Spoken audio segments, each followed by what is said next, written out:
walls were painted yellow. "We're giving you this exercise bike," Vika said, pointing to a bulky apparatus in the corner of the guest room. "It's like new. I gave it to Sergei for his birthday, but he seems to hate it." Then Vika took him to meet Eric, a small, sulky, chubby 6-year-old version of Sergei. He was sitting on the floor of his tiny bedroom with a Game Boy in his hands. His fingers pressed the buttons with such intensity it was as if his life depended on it. "Hi," Vadik said. It hadn't occurred to him to bring Eric a gift, a toy or something, and now he felt awkward. He had no idea how to talk to a child. "So, Eric," he said, "what do you like to do?" "I like to kill," Eric said, and went back to pressing buttons. The rest of the morning and the entire afternoon were spent in the roomy kitchen, which had a distant view of a playground and a cemetery. "They told us that this house overlooked the park," Sergei explained. "It was summer. We couldn't see the graves behind all those leafy trees." Vika interrupted him. "But we can let Eric play across the street by himself because, you can see him from the window." Vadik pictured sad little Eric in a deserted playground, swinging above the graves. Then he remembered to admire the house. "Yep, this was the right choice," Sergei said without conviction. Vika told him that Sergei's grandmother had died and that Sergei's father had sold her apartment and sent the money to Sergei for the down payment.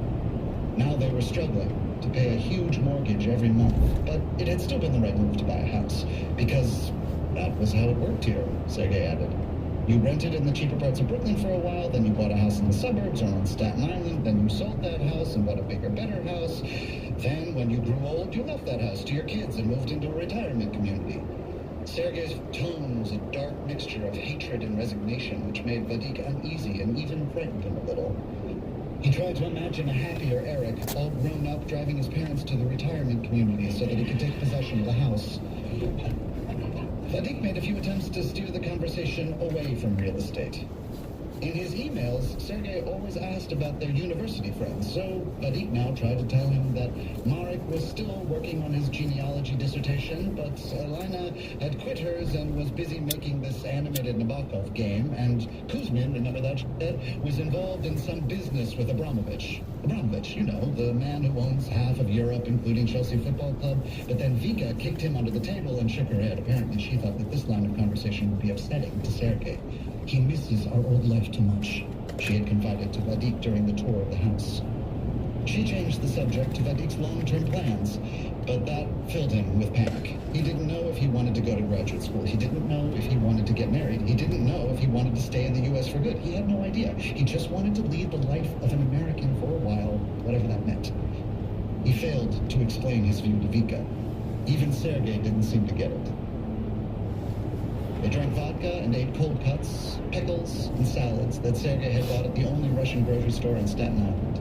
Beet salad, carrot salad, eggplant salad, mushroom salad, cheese salad, herring salad, and a cabbage salad with a lovely name, Isolde. There was some bickering about the Isolde. It seemed that Vika had specifically asked Sergei to check the expiration date before buying it, and he hadn't. "Look, all the other salads expire on the 19th, and this one on the 16th, which was yesterday," she said. Vadik volunteered to eat the Isolde because he had an iron stomach. At some point, Eric emerged from his room and demanded to be fed too. "What do you want, chummy chums?" Sergei asked. Eric declined the salads, but took a few pieces of salami and squeezed them in his hand. Vika took the salami away from him, placed it on a slice of bread, took a cucumber and a lettuce leaf out of the fridge, put all that on a plate, gave the plate to Eric, and sent him into the living room to watch TV. Now, the conversation was punctuated by the screams and squeaks of cartoon animals and the happy voices of children praising certain brands of cereal or juice. After a while, Eric came back complaining of a stomachache. Vika took him upstairs, promising to be right back. Vadik grabbed Sergei by the sleeve and pleaded to Sergei, "Please take me to the suburbs. I'm dying there. I need to get to the city." Sergei studied his watch and listened to Vika's and Eric's muffled voices upstairs. "There is no subway here. The ferry is far away. I'll take you to the express bus. It goes straight into Midtown." The Metro cards were upstairs, and Sergei didn't want to chance it with Vika, so he took a jar full of quarters from the windowsill and counted out exact change, 40 quarters, for the ride to Manhattan and back. Vadik loved the weight of the coins in his pockets. It made him feel as if he were doing something illicit, running off with stolen gold.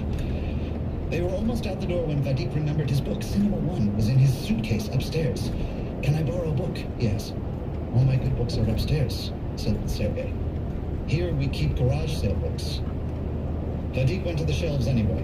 There were DVDs of Bambi and The Lion King, and used copies of A Complete Idiot's Guide to Home Repair, A Complete Idiot's Guide to Mortgages, Eat Healthy, and Hell is Other People, an anthology of 20th century French philosophy.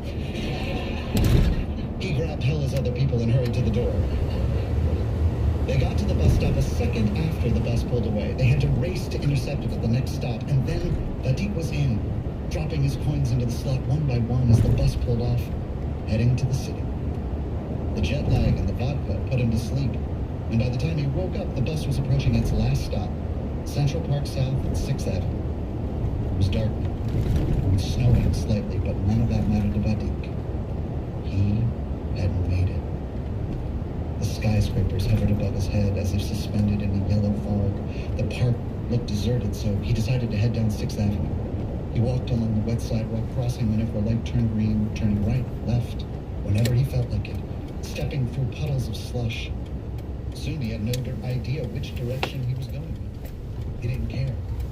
He was taking everything in, the buildings, the storefronts, the limos and yellow cabs, the people. There were so many people. Alive, energetic, determined, all in a rush to get somewhere. Women. Beautiful women. Some looked at him. Some even smiled. He felt very tall. He felt gigantic. He felt as if his head were on the same level as those breathtaking Times Square billboards. Every